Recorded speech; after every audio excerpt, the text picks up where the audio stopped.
Good morning everyone, welcome back to another audio cast from Kotak Securities. This is Karan Pai, your host and guide for the day.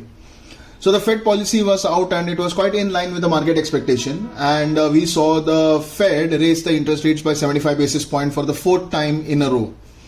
Now the most important and the most anticipated part of the entire Fed policy outcome was the statements by the Fed member in the press conference.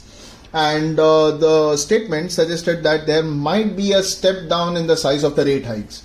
Now, in the press conference, Fed Chair Jerome Powell mentioned that the rates will continue to increase unless and until they see that the policy stance is restrictive enough to bring the inflation back to the 2% target level. Now, he also added that the committee will take into consideration the cumulative rate hikes done till date, the delay in the policy action and its impact on the economic activities, and the inflation and the financial and economic developments that have happened or are happening around. So though the statement was kind of dovish, the delivery by the Fed chair was considered to be hawkish, and especially the part where he mentioned that the rates hike will continue, that the rate hikes will continue.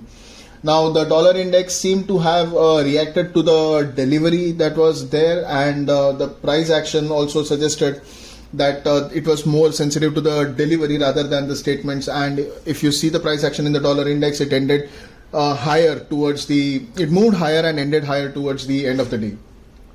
So for the USDINR pair, the traders will keep their eyes on the RBI's out of schedule meeting, in which they are supposed to discuss the inflation target miss, which they have to explain to the government. Now the offshore prices are hinting towards an open near the 82.85 mark, and for the day we expect the pair to move somewhere in between 82.70 and 83.15, and this is on November futures front. Coming on to the GBP INR, with the Fed policy out of the way, the pound traders will now shift their focus back to BOE outcome, and the expectation is that the central bank will raise the interest by 75 basis points to curb the multi-decade high inflation. Now, looking at the GBP INR pair for the past 5 sessions, it has been moving between 94.90 and 96, slight give and take here and there, but that seems to be the broader comfortable trading zone for the pair. For the day, we expect the pair to move somewhere in between 95.10 and 95.60 and have a range bound bias. Now, coming on to Euro INR pair. So post the Fed policy outcome and the statement by the members, the euro moved lower towards the 0.98 mark. Now the price action in the euro will be determined by how the dollar reacts to the Fed policy and the statements that have been made. So more or less the price action in the euro will be dangling around the price action in the dollar.